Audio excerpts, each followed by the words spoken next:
Hello friends, good afternoon. Welcome to our channel DIY recipes cook with me.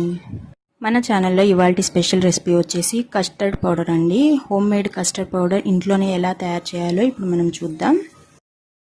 ముందుగా నేను ఒక mixing jar తీసుకున్నాను. అందులో 1 కప్ షుగర్ వేసుకుంటున్నాను. ఈ షుగర్ని బాగా ఫైన్గా పౌడర్ చేసుకోవాలండి.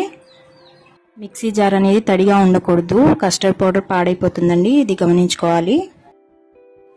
సో చూసారా, ఇక్కడ నేను షుగర్ అనేది ఫైన్ పౌడర్లా చేసుకున్నాను. ఈ కస్టర్డ్ పౌడర్ అనేది 6 months వరకు నిల్వ ఉంచుకోవచ్చండి. ఎలాంటి తడి లేకుండా మీరు చేసుకున్నట్టయితే పాడవకుండా ఉంటుంది. ఇప్పుడు ఈ పౌడర్ చేసుకున్న షుగర్లో నేను 1/2 కప్ మిల్క్ పౌడర్ యాడ్ చేసుకుంటున్నాను. మిల్క్ పౌడర్ ఏ బ్రాండ్ అయినా పర్వాలేదండి. అలాగే ఇప్పుడు దీంట్లో 1 కప్ కార్న్ఫ్లోర్ యాడ్ చేసుకుంటున్నాను. మనం షుగర్ ఎంత తీసుకుంటామో సేమ్ క్వాంటిటీతో కార్న్ఫ్లోర్ కూడా తీసుకోవాలి. సో నేను 1 కప్ షుగర్ తీసుకున్నాను, దానికోసమే 1 కప్ కార్న్ఫ్లోర్ తీసుకున్నాను.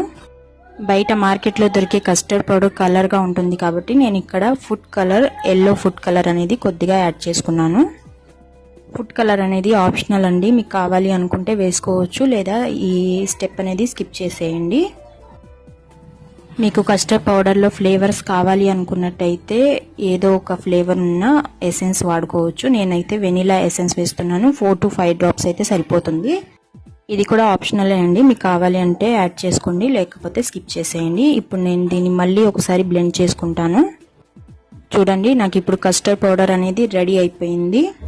బయట మార్కెట్లో దొరికే కస్టర్డ్ పౌడర్ లాగే ఉంటుందండి, సేమ్. మీరు ఒకసారి డెఫినెట్లీ ఇంట్లో ట్రై చేసి చూడండి. ఇప్పుడు ఈ మిక్సీ పట్టిన మిశ్రమం మొత్తం ఒక ఎయిర్ టైట్ కంటైనర్లో వేసుకొని స్టోర్ చేసుకోండి. ఇది 6 months వరకు నిల్వ ఉంటుంది. చూసారు కదా, ఎంత సింపుల్గా కస్టర్డ్ పౌడర్ మనం ఇంట్లోనే ఎలా తయారు చేసుకోవచ్చు. బయట మార్కెట్లో దొరికే కస్టర్డ్ పౌడర్స్లో ప్రిజర్వేటివ్స్ యాడ్ చేస్తారండి. మనం ఇంట్లో చేసుకోవడం వల్ల ప్రిజర్వేటివ్ అనేవి ఏమీ ఉండదు. హ్యాపీగా మనం చిన్న పిల్లలతో సహా వీటిని అందరికీ పెట్టొచ్చు. ఈ కస్టర్డ్ పౌడర్తో మనం చాలా రకాల రెసిపీస్ చేసుకోవచ్చండి. స్వీట్స్ చేసుకోవచ్చు, మనం ఫ్రూట్ కస్టర్డ్ చేసుకోవచ్చు, అలాగే ఐస్ క్రీమ్స్ చేసుకోవచ్చు.